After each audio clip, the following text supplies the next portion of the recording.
Bonjour. Oui, donc FLS, France Luxury Shirt, est un atelier de confection. Nous fabriquons des chemises en sous-traitance pour les maisons de luxe.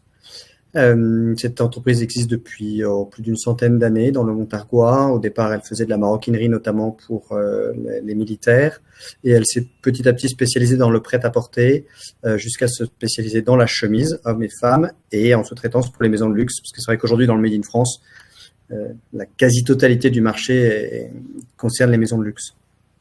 Donc nous, on a besoin d'avoir un travail d'une qualité exceptionnelle. On est entreprise du patrimoine vivant. Voilà, on a un savoir-faire d'exception et qui est lent à transmettre. Il nous faut 2 à 3 ans pour former quelqu'un. Et malheureusement, aujourd'hui, on n'arrive plus à trouver des personnes qualifiées. Donc on est entré dans une phase où nous formons des personnes en reconversion.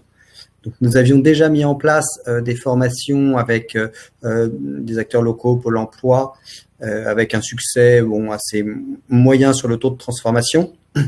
Voilà, notamment concernant la motivation des personnes au départ pour la formation et puis pour intégrer notre entreprise. Et effectivement, on partageait avec lui, qu'il l'a très bien décrit, cette difficulté de recrutement, alors qui est évidemment partagée par beaucoup d'entreprises, mais d'autant plus quand on a un savoir-faire compliqué à transmettre.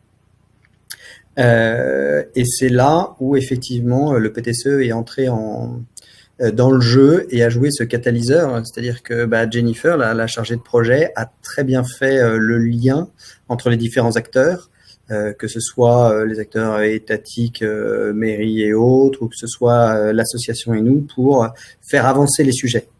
Parce que je vais vous prendre un autre exemple. J'avais essayé effectivement à la suite du campus de l'inclusion de faire rentrer dans l'atelier des personnes issues d'IME, porteuses de handicap, voilà, un peu prononcées. Et en fait, on s'était heurté à une difficulté, c'est que la marche elle est trop haute. Je prends souvent l'exemple de la course à pied. C'est comme si vous disiez à quelqu'un qui n'a pas couru depuis longtemps, tiens, tu vas faire un marathon demain. Forcément, on n'y arrive pas. C'est trop compliqué, c'est trop dur, il faut de l'entraînement. Et le monde du travail, c'est ça. Il faut s'y préparer. Et donc là où on n'y arrivait pas avec des personnes handicapées parce qu'il n'y avait pas cet accompagnement, cette phase de transition, là, on a réussi à mettre en place une structure qui permet justement cette montée progressive en compétences, en autonomie et pour arriver vers l'emploi. Donc c'est ça ce qui est super chouette, c'est que c'est vraiment cette catalyse entre les différents acteurs qui a très bien fonctionné, où chacun a apporté sa pierre à l'édifice tout en tenant compte des problématiques des autres. Effectivement, on a réussi à faire que ça fonctionne. Et je vais vous dire, pendant qu'elles sont dans l'association, elles sont bénévoles. Donc ça montre leur détermination. Après, elles intègrent notre cursus de formation interne, j'allais dire classique, mais il y a une vraie motivation à s'en sortir. Et dans ce cas-là, après, en accompagnement pour lever les freins, comme l'a très bien décrit Christine, on arrive à un succès. Et nous, on est hyper contents parce que ça donne vraiment du sens à l'entreprise. Oui, effectivement, le premier critère d'une entreprise, c'est le critère économique de gagner de l'argent pour faire vivre ses salariés. Ça, on en convient. Mais moi, la vraie question, c'est qu'est-ce qu'on fait de plus pour la société au sens grec du terme.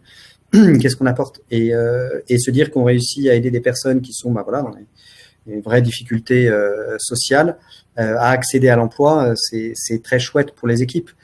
C'est vrai que la formatrice qui est allée, qu'on a mis à disposition, qui est allée faire la première session, en est revenue hyper contente de se dire on crée un lien humain, on tisse quelque chose et voilà, donc pour nous c'est à la fois une réussite d'un point de vue professionnel parce que on réussit à recruter des personnes motivées et compétentes. On a des résultats honnêtement très bons sur leur niveau de compétence par rapport à ce qu'on fait nous-mêmes en interne d'habitude.